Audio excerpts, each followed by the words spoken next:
of the Lord is, there is liberty. 2 Corinthians, I think it's chapter 3, it's somewhere over there. Yeah. But that's powerful. What building is this, Karen? This is the city council building, where the mayor is. His office is in this building. Okay. This is where they have the city council members meet here. Wow. Well, we pray that that spirit is there with the mayor and the city council, the Holy Ghost, liberty, all that kind of stuff. Absolutely. That's powerful. Now, we was talking about the Clark sisters and this new project that you have with My Gospel. You did it live in Houston. Tell us about that whole flow there, because everybody excited, everybody's been waiting for that. Yeah, that was pretty exciting. Of course, my sisters and I, we just decided to come together. It's supposed to be the last one, okay? You believe that? Right. And of course, we came together. Of course, we decided to do it in Houston because it was actually my husband, Pastor Deidre Shear's idea to do it there, because our convention there, where our presiding Bishop G.E. Patterson, allowed us to have our recording on the last night. So we did it on that Saturday night, and I'll tell you, it was phenomenal. It was packed out. It was like a line of people out there just supporting and giving the love to the sisters and all these old girls, you know what I'm saying? So it was just encouraging to us. That was pretty exciting to us. Wow, well, I know it was. So what can we expect from that? I mean, y'all gonna, tour the nations, what's next off of that? That's gonna happen. That's in the making. Actually, it's great. It's an idea that we're kind of looking into right now, because God has blessed, and then the next generation with my daughter, Kiki, is coming on along with Jay Moss. Kiki's cold. Right. I need you to kind of play it off though. But it's in the making of doing a family tour. So, God, that should be hot. Yeah, so we're gonna bring back the oldies but goodies. Got some new stuff on a new project. Now it's funny because you said, okay, one generation declares the works of God to the next generation, so in pulling this tour together, you're gonna like coordinate some choreography and all that kind of stuff with the Clark sisters. I don't know, they're a little stiff. Only one that can get down is Auntie Dodo. I see Mama can get down a little bit. All right, I'm gonna leave that alone, see, because there may not be no tour. You talk too much.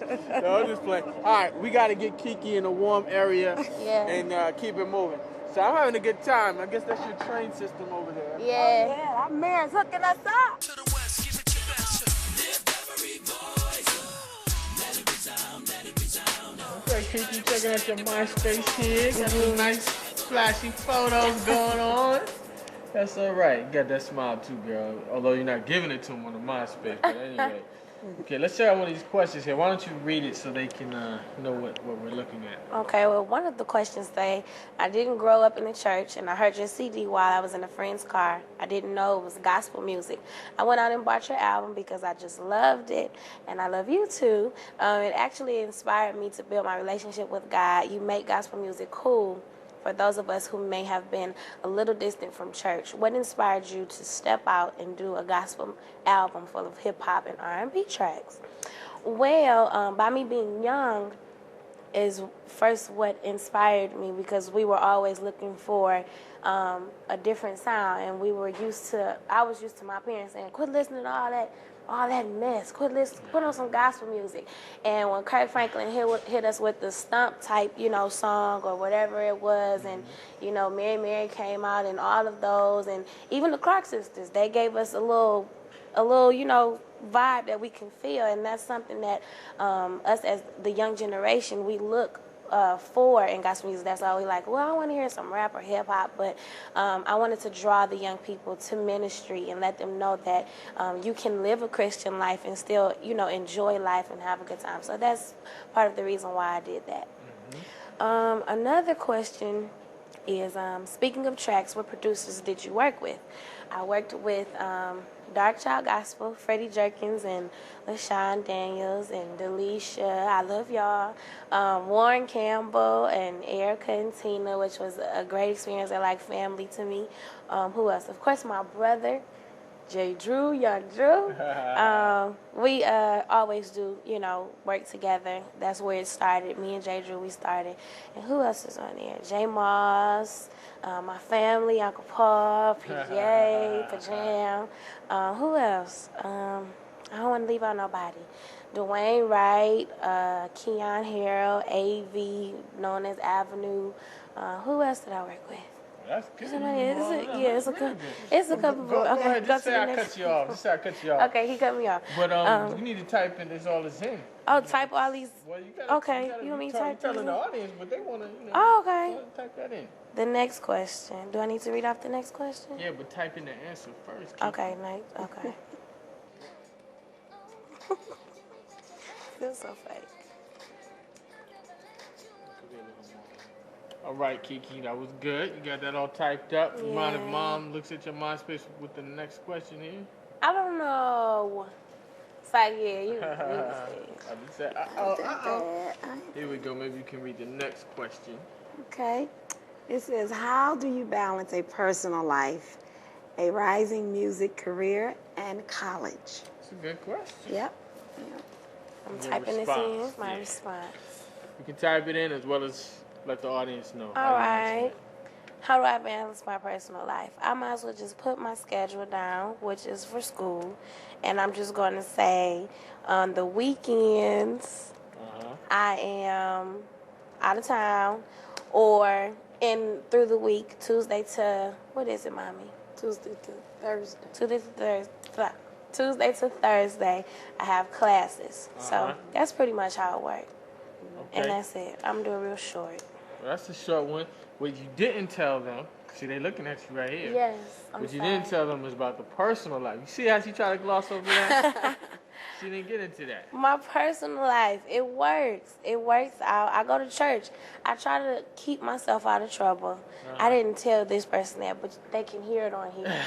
But my personal life, I just go to church. I try to stay out of trouble, and it can be somewhat of a task being a young adult and trying to, live a Christian life. Sure. But I'm making it happen because I make sure I go to Bible study. I make sure I just don't go to church on Sundays, but I'm trying to do stuff throughout the week, So it works out. It works out. I enjoy my family. I spend quality time with my family and friends, those that I value, that are there for me. So that's pretty much how it works. That's good. Which kind of goes into the next question, which I'll go ahead and read. Okay. It says, what was it like growing up in your household with the father as a reverend and gospel legends as your mother and aunts?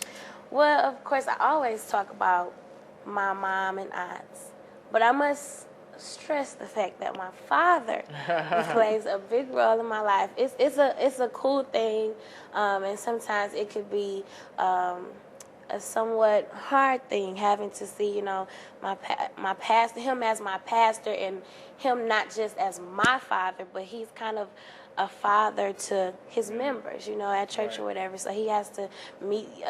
Ministry is all about meeting the needs of people. And I have to watch my dad, I got to go here. I got this meeting. I got to go see so-and-so in the hospital. I got to go see this. I got to go do this.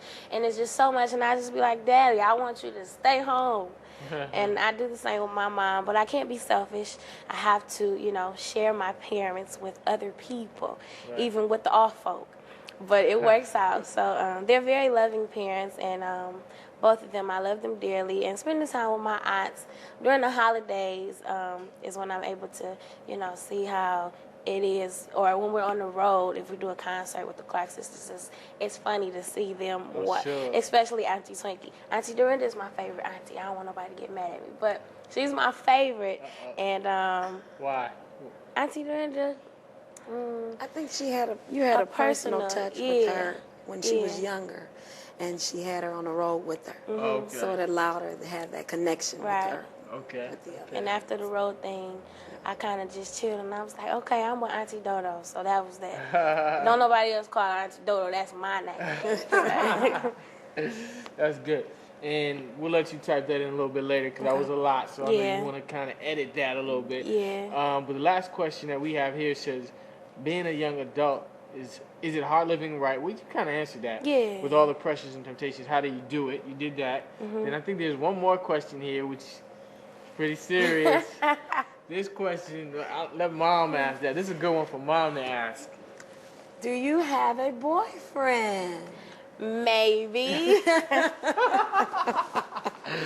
Oh, wow. She couldn't look at the camera on that. right. She couldn't look at mom either. Well, my mom already know. My mom is like she's my mother, and she keeps me in check. If I try to say something out of line, she gonna go upside my head. But I want to say that she is like a sister to me. She's not just mommy, but we have that friendship, so she knows. That's all right. But I don't know if I want to tell y'all. It's like I'm just playing. No, you don't have to. Jesus is my boyfriend. My daddy is my boyfriend. He bought my car. Oh, yeah. He bought you more than a car. I mean, yeah, but I'm saying, what boyfriend hold can it buy? down like that? Yeah. I hear that. Match up with that. Right. That was her car that you saw us rolling in. Yeah. That's pretty serious. Thank you, Jesus, for me paying my tithes and having a great father. There you go. There you go. We'll be back with more of Kiki and Karen.